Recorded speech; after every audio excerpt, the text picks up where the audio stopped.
Chrissy, here's a text, and the text is, how long does a living trust last? That's a great question. That's a pretty common question. And I would say this, that when we do a living trust for people, there's no expiration date on it. It could last forever and ever with this kind of qualifier. When you do a living trust, you're doing really two important things. You're appointing who's going to be your successor trustee, who's going to take care of this trust if you pass away, and number two, who gets your wealth when you pass away. So if those two things never change, well, then you may never need to change your trust.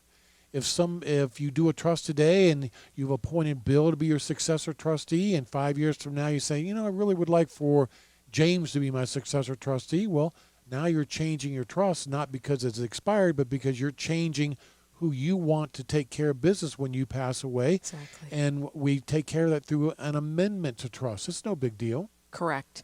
And yes, Tom, you're right. And of course, as we know, when you say a trust can last, when somebody creates it, it can last certainly for the rest of their life and even potentially beyond. Again, if somebody, as successor trustee, is taking care of business for a particular child or a certain amount of time. The key, though, is step one, like you always say here to our listeners, you have the trust, but step two, you have to properly fund or have it connected. Right. That's the key. So a trust could be lasting forever. However, if you do not have it linked and have the trust as the name on the beneficiary on your financial accounts, or as again on the beneficiary on your real estate, now it is not doing you, the listener, any good if you don't have those connected. Yeah, I can give you a good example of that. So let's just say that somebody had a trust done 10 years ago, and at that point in time, they did a type of deed that to where the home that they lived in was owned by their trust. Let's say that they sold that home, they Yes. bought another home. Exactly. Well, great, good for them. People moving up, I'm happy for them. But now we need to do another deed where we make the trust the owner of their new home. Correct. So we're not changing the trust, we're just making sure that their assets are owned by their trust. Exactly. And in particular, when it comes to real estate, we are the ones that can help you. So we can make sure whether you have a living trust that you've had from before, even if we didn't do it, again, we're happy to review. And most importantly, we're happy to make sure that there's a connection with your trust and with your real estate. And when we create a trust, we make sure that we do that. And Tom, like you said, it's very important that if you add any new real estate, if you sell the existing home and buy a new one, or you acquire other pieces of real estate, we would be the ones to help to make sure that those are properly deeded so that they connect with your trust. And you have to make sure that you are connecting your trust with any financial account. Folks, that opens up a line for your legal question right now, 407-916-5400, or text us your short legal question to 23680.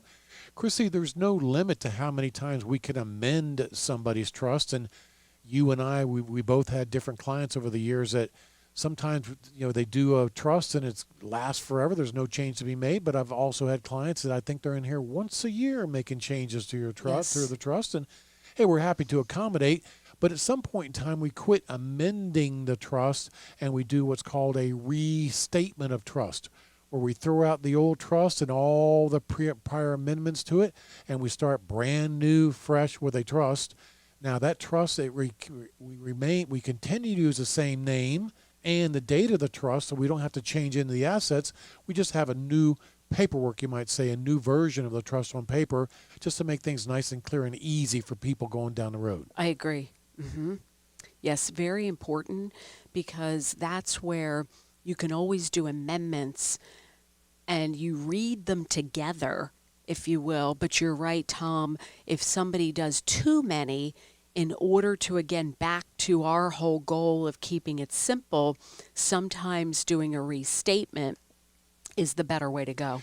Well, let's just, I don't want to make it overly complicated for our listeners out there, but let me say this, that when I've looked at trusts before done by other law firms, and let's say they got 5 amendments to it, and amendment number 1, they make this change over here. Amendment number 2, they make this change over here. Amendment number 3, they make this change over here. And you have to read every amendment to get the full picture. When we do amendments here, when we do Amendment 2, we restate the changes that were in Amendment 1.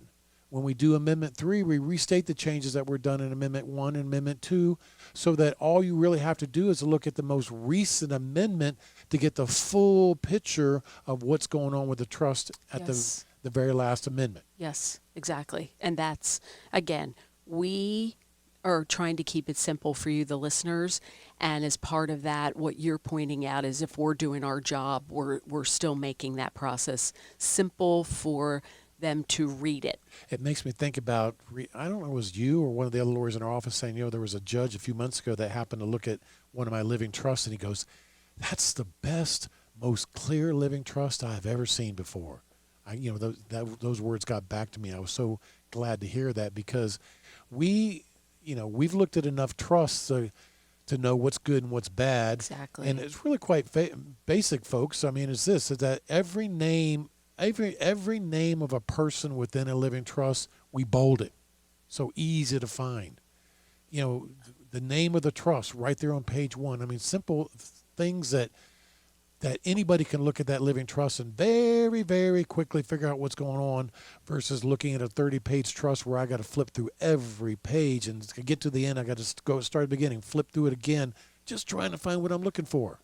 Yes. So, Tom, you're right. Certainly, of course, bolding the names of everyone in the trust, but also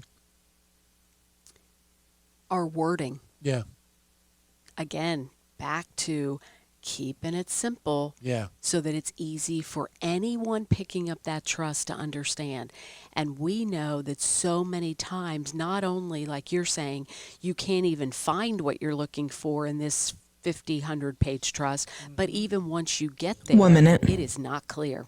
Yeah, let me say, in my 30 years of trust drafting, I would never, ever, ever draft a document that I was not perfectly 100% guaranteed I understand what it's saying, okay? And with the understanding that if somebody else reads it, they're going to understand what they're saying too. Yes, Yeah. very important. All right, folks, my name is Tom Olson. The name of the show is Olson on Law.